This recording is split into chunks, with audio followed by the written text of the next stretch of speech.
ನಿಮ್ಮ ಮಮತಾ ರವಿಕುಮಾರ್.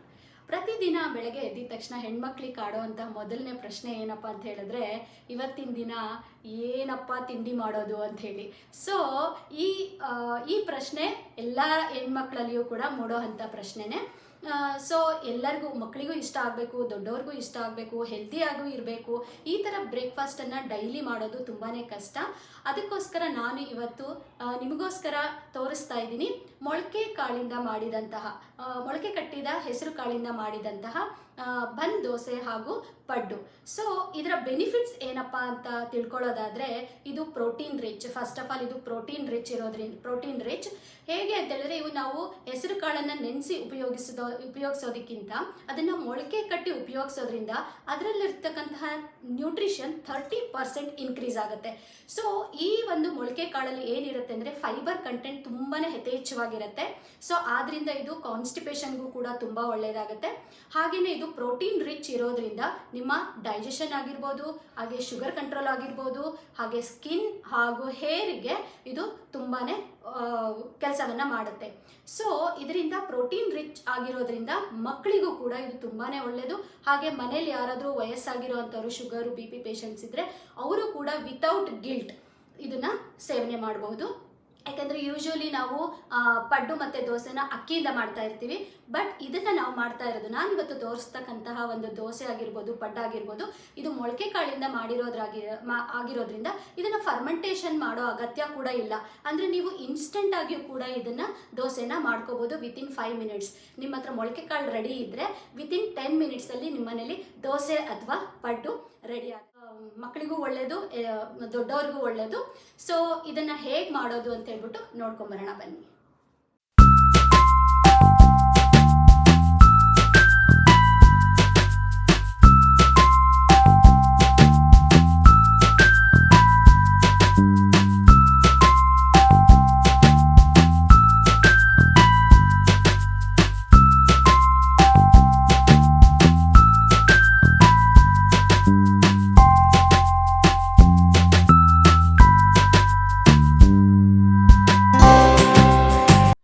ಈಗ ಒಂದು ಮಿಕ್ಸಿ ಜಾರನ್ನು ತಗೊಂಡು ಅದರಲ್ಲಿ ನಾವು ತಗೊಂಡಿರ್ತಕ್ಕಂಥ 2 ಕಪ್ಪು ಮೊಳಕೆ ಕಾಳನ್ನು ಮಿಕ್ಸಿಗೆ ಹಾಕೋತಾ ಇದ್ದೀನಿ. ಎಲ್ಲವನ್ನು ಕೂಡ ಮಿಕ್ಸಿಗೆ ಹಾಕೊಂಡಾದ್ಮೇಲೆ 2 ಮೆಣಸಿನಕಾಯಿ ಹಾಗೆ ಶುಂಠಿಯನ್ನು ಹಾಕೋತಾ ಇದ್ದೀನಿ. ಹಾಗೆ ಸ್ವಲ್ಪ ಜೀರಿಗೆಯನ್ನು ಹಾಕೋತಾ ಇದ್ದೀನಿ. ಪಿಂಕ್ ಸಾಲ್ಟನ್ನು ಕೂಡ ಸ್ವಲ್ಪ ಹಾಕೋತಾ ಇದ್ದೀನಿ. ಹಾಗೆ ಇಟ್ಕೊಂಡಿರ್ತಕ್ಕಂಥ ಸೂಜಿನೂ ಕೂಡ ಹಾಕೋತಾ ಇದ್ದೀನಿ, ರವೆನ. ಆಮೇಲೆ ಕೊತ್ತಂಬರಿ ಸೊಪ್ಪನ್ನು ಹಾಕ್ಕೊಂಡು ಸ್ವಲ್ಪ ನೀರನ್ನು ಹಾಕ್ಕೊಂಡು ಇದನ್ನು ತರಿಯಾಗಿ ರುಬ್ಕೊಂಬರೋಣ. ನೋಡಿ, ಈ ಥರ ದೋಸೆ ಬ್ಯಾಟರ್ ಥರ, ಅದಕ್ಕಿಂತ ಸ್ವಲ್ಪ ತಿಕ್ಕಿದ್ರೆ ಚೆನ್ನಾಗಿರುತ್ತೆ. ಅದಕ್ಕೆ ನಾವು ಹೆಚ್ಚಿಟ್ಟಿರ್ಕೊಂಡಿರ್ತಕ್ಕಂಥ ಕ್ಯಾರೆಟ್ ಮತ್ತು ಕ್ಯಾಪ್ಸಿಕಮ್ ಹಾಗೆ ತುರಿದಿಟ್ಕೊಂಡಿರ್ತಕ್ಕಂತಹ ಪನ್ನೀರನ್ನು ಕೂಡ ಸೇರಿಸೋಣ. ಇದು ನಮ್ಮ ಡಿಶನ್ನು ಕೂಡ ತುಂಬ ಚೆನ್ನಾಗಿ ಮಾಡುತ್ತೆ, ಎನ್ಹ್ಯಾನ್ಸ್ ಮಾಡುತ್ತೆ. ಹಾಗೆ ಈರುಳ್ಳಿಯನ್ನು ಕೂಡ ಹಾಕೋತಾ ಇದ್ದೀನಿ.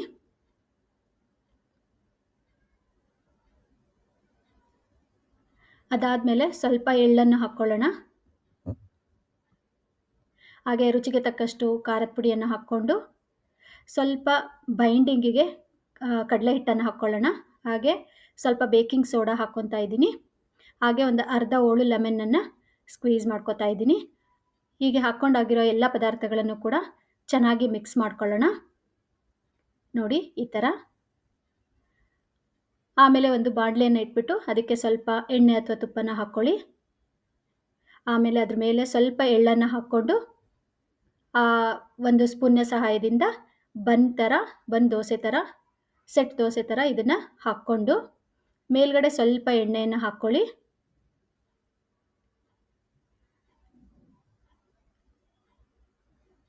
ಒಂದು ಲಿಡ್ಡನ್ನ ಸಹಾಯದಿಂದ ಅದನ್ನು ಮುಚ್ಚಿ ಸ್ವಲ್ಪ ಬೇಯಲಿಕ್ಕೆ ಬಿಡಿ. ಸ್ವಲ್ಪ ಹೊತ್ತಾದಮೇಲೆ ಅದನ್ನು ಲಿಡ್ಡನ್ನು ಓಪನ್ ಮಾಡಿ ತಿರುಗಿಸ್ಕೊಳ್ಳಿ.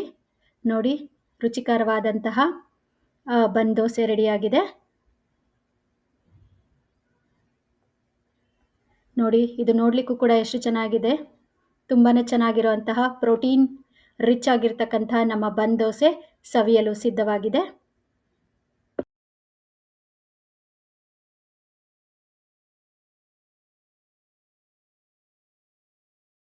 ಹೆಲ್ದಿ ಆದಂತಹ ಟೇಸ್ಟಿ ಆದಂತಹ ನ್ಯೂಟ್ರಿ ಡೆನ್ಸ್ ಆಗಿರೋಂತಹ ದೋಸೆನ ಹೇಗೆ ಮಾಡೋದು ಅಂತ ನೋಡಿದ್ವಿ. ಇದೇ ರೀತಿ ಪಡ್ಡನ್ನು ಕೂಡ ಹೇಗೆ ಮಾಡೋದು ಅಂತ ಹೇಳ್ಬಿಟ್ಟು ನೋಡ್ಕೊಂಬರೋಣ ಬನ್ನಿ. ಈಗ ಪಡ್ಡಿನ ಹಂಚನ್ನು ಕಾಯಲಿಕ್ಕೆ ಇಟ್ಬಿಟ್ಟು ಅದಕ್ಕೆ ಎಣ್ಣೆನ ಹಾಕ್ಕೊಳ್ಳಿ. ಎಣ್ಣೆನ ಹಾಕ್ಕೊಂಡಾದ್ಮೇಲೆ ಆ ಮಿಶ್ರಣವನ್ನು ಒಂದೊಂದೇ ಇದಕ್ಕೆ ಎಲ್ಲ ಫಿಲ್ ಮಾಡ್ಕೊಳ್ಳಿ ಈ ಥರ.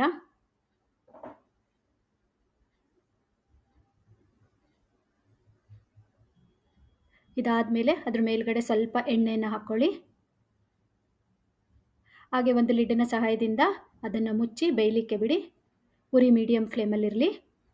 ಸ್ವಲ್ಪ ಹೊತ್ತಾದಮೇಲೆ ಲಿಡ್ಡನ್ನು ಓಪನ್ ಮಾಡಿ ಅದನ್ನು ಪಡ್ಡನ್ನು ತಿರುಗಿಸ್ಕೊಳ್ಳಿ. ನೋಡಿ ಈ ಥರ. ಈಗ ಎಲ್ಲವನ್ನೂ ಕೂಡ ತಿರುಗಿಸ್ಕೊಳ್ಳೋಣ.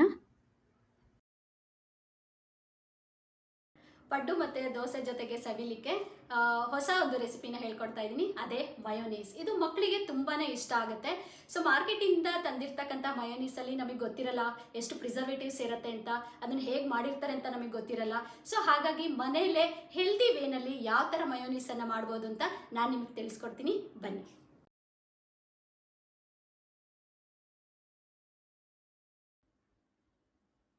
ಇದಕ್ಕೆ ಒಂದು ಮಿಕ್ಸಿ ಜಾರನ್ನು ತಗೊಂಡು ನೆನೆಸಿಟ್ಟಿರ್ತಕ್ಕಂತಹ ಗೋಡಂಬಿ ಹಾಗೂ ಮೆಣಸಿನಕಾಯಿಯನ್ನು ಹಾಕ್ಕೊಂಡು ಸ್ವಲ್ಪ ಖಾರದ ಪುಡಿಯನ್ನು ಹಾಕ್ಕೊಂಡು ರುಚಿಗೆ ತಕ್ಕಷ್ಟು ಉಪ್ಪನ್ನು ಹಾಕ್ಕೊಳ್ಳೋಣ. ಹಾಗೆ ಸ್ವಲ್ಪ ಶುಂಠಿ ಮತ್ತು ಬೆಳ್ಳುಳ್ಳಿಯನ್ನು ಹಾಕ್ಕೊಂಡು ಇದಕ್ಕೆ ಸ್ವಲ್ಪ ನೀರನ್ನು ಸೇರಿಸ್ಕೊಂಡ್ಬಿಟ್ಟು ಹಾಗೆ ಸ್ವಲ್ಪ ಒಂದು 4 ಪನ್ನೀರ್ ಕ್ಯೂಬ್ಸನ್ನು ತಗೊಂಡು ಇದನ್ನು ಮಿಕ್ಸಿ ಮಾಡೋಣ. ನೋಡಿ ಈ ಥರ ಕನ್ಸಿಸ್ಟೆನ್ಸಿನಲ್ಲಿ ಮಿಕ್ಸಿ ಮಾಡ್ಕೊಳ್ಳಿ. ಎಷ್ಟು ಚೆನ್ನಾಗಿರ್ತಕ್ಕಂತಹ ಮಯೋನೀಸ್ ರೆಡಿಯಾಗಿದೆ ನೋಡಿ, ಸವಿಲಿಕ್ಕೆ ಸಿದ್ಧ. ಇದನ್ನು ನಾವು 15 ದಿನದವರೆಗೂ ಕೂಡ ಫ್ರಿಜ್ಜಲ್ಲಿ ಸ್ಟೋರ್ ಮಾಡಿ ಇಟ್ಕೊಂಡು ಇದನ್ನು ಉಪಯೋಗಿಸ್ಬೋದು.